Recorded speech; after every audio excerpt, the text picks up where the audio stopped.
Good morning, students. Today we are revising our first chapter of history, an introduction to history, when, where and how. तो हम लोग सब जानते हैं कि हिस्ट्री जो है वो स्टडी है मैन का। कब से? तो अर्लीस्ट डे से लेकर आज का प्रेजेंट टाइम तक। ये हमें मदद करता है कि हम लोग जानें मैन के बारे में, उसका ऑक्यूपेशन क्या था, कौन सा खाना वो खाता था, लैंग्वेज वो कैसे बोलता था, रिलीजन वो कौन सा फॉलो करता था और उसकी अचीवमेंट्स क्या थी। तो ये सारी बातें हमको मतलब आज प्रेजेंट डे में पास्ट की बातें हमें मालूम पड़ती है। तो अब हम जानेंगे कि हीरोडोटस जो था उसको फादर ऑफ हिस्ट्री माना जाता था। एक ग्रीक हिस्टोरियन था जो कहता था हिस्ट्री का मतलब स्टडी या फिर इसके पास्ट को जो है इन्वेस्टिगेट करता है, ढूंढ कर निकालता है। तो सबसे पहले जानेंगे कि हिस्ट्री में प्री हिस्ट्री क्या था। तो प्री हिस्ट्री वो पीरियड था हिस्ट्री का जिसमें कोई भी रिटन रिकॉर्ड्स नहीं मिलता है। तो इस पीरियड में मनुष्य जो है, मैन जो है, ना लिखना जानता था ना पढ़ना जानता था। तो इसीलिए उसने फ्यूचर जनरेशन के बारे में कुछ नहीं लिखा है। तो इसको हम लोग कैसे जानते थे? तो वो जो औजार यूज़ करते थे, जो वेपन यूज़ करते थे, उनका केव शेल्टर जो था, बोन्स जो है, ये सारी चीज़ें खुदाई के दौरान जो मिली हैं उसी से हम लोग प्री हिस्ट्री के बारे में जानते हैं। अब हम लोग को हिस्ट्री क्यों पढ़ना चाहिए? तो हम लोग सब जान गए हिस्ट्री का पास्ट जो है वो इम्पॉर्टेंट है। उसी से हम लोग प्रेजेंट और फ्यूचर को ध्यान रखकर, मतलब उसको ध्यान में रखकर चलते हैं, क्योंकि पास्ट शेप डालता है प्रेजेंट और फ्यूचर को। पास्ट जो है जड़ है हमारे फाउंडेशन का। इसीलिए हम लोग मतलब कि जानते हैं बहुत सारे ग्रुप्स जैसे प्री आर्यन है, इंडो आर्यन है, ग्रीक्स है, तुर्क्स है, जो आपस में मिल गए और परिणाम क्या हुआ कि आज का प्रेजेंट इंडियन रेस बन गया। हम लोग ये भी जानते हैं जो गलतियां हमारे पूर्वजों ने की और मतलब कि हम लोग ने सीखा, उससे लर्न किया कि उसको रिपीट नहीं करें। हम लोग के पास रिलीजियस टॉलरेंस है, जैसा कि पीपल पास्ट में, चाहे वो हिंदूज हो, बुद्धिस्ट हो या जैन्स, जो कि एक साथ पीस में, हारमोनी में रहते थे। हम लोग ये भी अवेयर बन गए कि ये बुराइयां जो कि आज हमारे समाज में प्रेजेंट है, कास्ट सिस्टम, सती, फीमेल इन्फेंटिसाइड, और समझते हैं कि एविल, जिसको कि हमको ये बुराइयों को दूर करना है। तो ये इम्पॉर्टेंट है कि हिस्ट्री में ये भी जानना डेट्स के बारे में। इसीलिए हम लोग टर्म्स लेते हैं BC AD या BCE CE।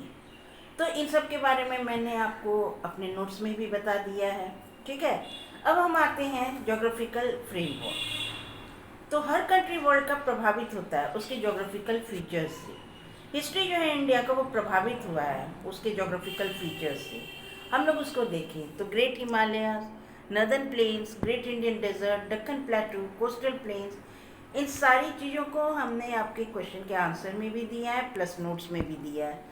तो इन सब के बारे में आप लोग जान जाइए। फिर भी हम शॉर्ट में बता देते हैं कि ग्रेट हिमालयाज ने एक्ट किया है कि वो बैरियर बना है कि हम पर कोई आक्रमण नहीं कर पाए नॉर्थ से।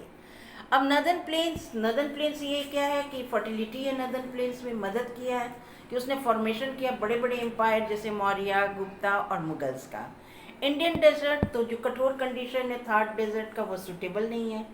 वो सूटेबल था भी नहीं और है भी नहीं अभी भी, लेकिन अभी उसको कुछ चेंज किया गया है हैबिटेशन के लिए, इसीलिए सर्व किया एक बैरियर कि बाहरी प्रभाव उस पर नहीं पड़ा।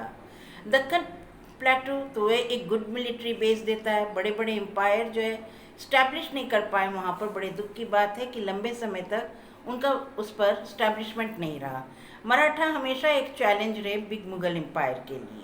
कोस्टल प्लेन्स एक्ट करता है नेचुरल बैरियर के रूप में, और सदर्न पावर्स स्टैब्लिश किया ट्रेड रिलेशन जो है फार ऑफ कंट्रीज रोम और इजिप्ट से। अब सोर्सेज क्या है हिस्ट्री का? तो आर्कियोलॉजिकल सर्विसेज है और सोर्सेज है, और जो है मतलब इसका लिटरेरी सोर्सेज भी है।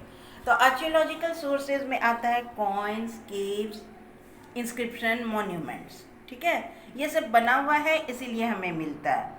और लिटरेरी सोर्सेज में है मैन्युस्क्रिप्ट है, रिलीजियस लिटरेचर है, सेकुलर लिटरेचर है, फॉरेनर्स ने जो लिखा है वो सारी चीज़ें, ये सब लिटरेरी सोर्सेज में आती हैं।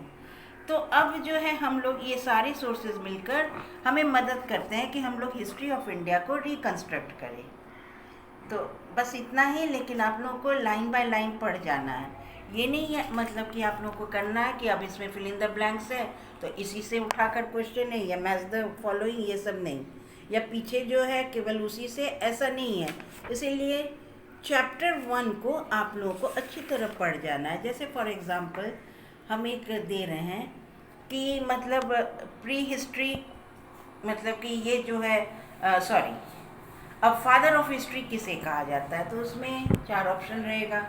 जो ऑप्शन सही है वो उसको चूज़ करके आपको उसी को टिक करना है।